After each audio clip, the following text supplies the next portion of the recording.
Christopher Atitso'S is on standby with some business news.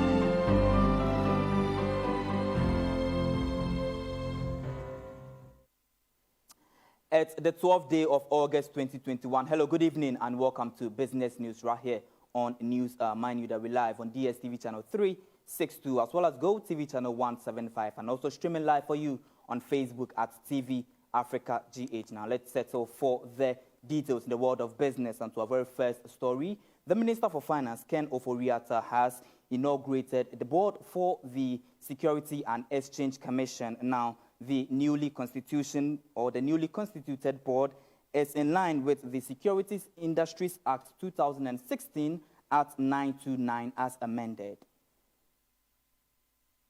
Speaking at a ceremony to inaugurate the Board of Security and Exchange Commission, the Ghana Revenue Authority and the Social Security and National Insurance Trust (SNET). And away from stories of securities, let's turn attention to stories that seeks to appreciate women in agribusiness, as the 2021 edition of Women in Agribusiness Award has been held in Accra. Now, the awards night seeks to highlight the achievements of exceptional women in agribusiness fraternity who have risen above the limits to lead the way for others to emulate. In 2015, Kuza Kuza has developed an ecosystem for women in agribusiness, inspiring them to be profitable, achieve so.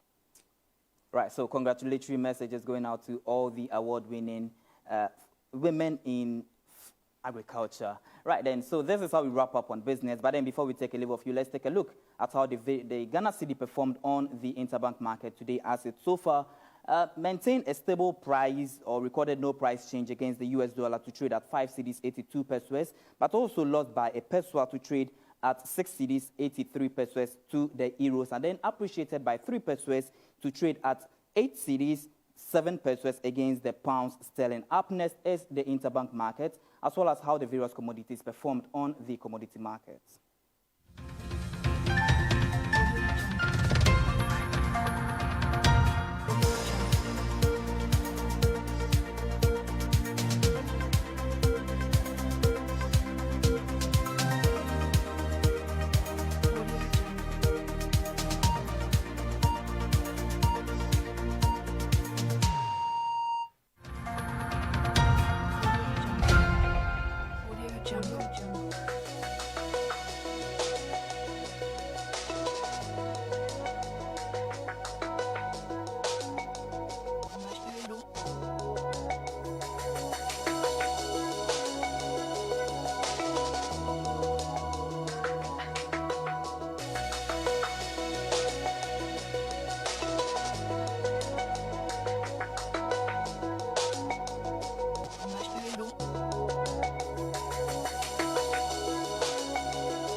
Right, so that's business for you. But it's so interesting to note that there is some good news coming in for cocoa farmers in Ghana, as the Ghana Cocoa Board so far has expressed its readiness to introduce a digital scale for weighing cocoa beans in Ghana. And the move is actually in a quest to curb the practice where licensed buying companies, LBCs, and purchasing clerks, PCs, adjust their scale to cheat Ghanaian cocoa farmers. So on that particular note, could you jump on? Yeah, Christopher, that was a solid presentation there. Thank you very much. And especially, I want to ask you more about the cocoa board issue, the new introduction of this whole thing.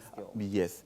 Initially, how was the situation like, and now what is the new introduction? Well, initially, they had the normal weighing where the cocoa farmer would actually produce his or her cocoa beans and then weigh it and know that this is the number of tons that my cocoa goes, and therefore it must be valued at this particular amount of money. But then, unfortunately, they are being cheated by the various license buying companies, LBCs, as well as the purchasing clerks, who also, in a way, use their own means and methods of weighing it, and as a result of that, they end up, not having equal balance on the raw weight of the cocoa, and hence it also affects the value that the Ghanaian cocoa farmer must get. And so if the Ghana Cocoa Board is coming up with this electronic device of weighing the cocoa, it means that it's a plus, the cocoa beans or seedlings, it's a plus to our cocoa farmers who would have the confidence that indeed I won't be cheated. Yeah, I'm not cutting you off, but, TV Africa some years ago did a similar story where we realized that many of the cocoa farmers were not happy, especially when it comes to the weighing of their produce. And we did a story, exposed them, and thinking things we will address it. But I think it's in the right direction. By this time, government, than none. Yes, and also Anas also did a similar expose. I believe that he took a cue from what TV Africa did, and he did a similar thing. So I think all these things are heading towards the right direction. It also says that at least we're beginning to have a listening and a hearing leadership at various institutions. And so big ups to the Ghana Cocoa Board for at least coming up with this particular initiative. So, Christopher, thank you.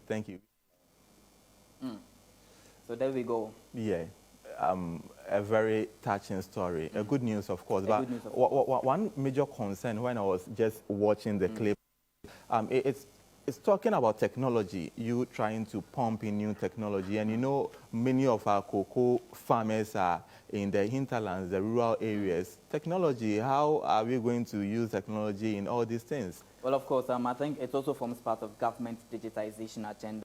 Indeed, technology can not only be in the urban centers only, but also get to transcend into the rural community. So, indeed, yes, we say farmers are, so far, they don't really have the best of education, but still, we believe that training and empowering these people would obviously give them an upper hand as to how to at least rock shoulders together with these big men when they come to the negotiation table. Okay, so that has been my colleague Christopher Atitso speaking to us concerning updates related to business and other equally important stories. Now, up next is sports with Ni Okanja Tete.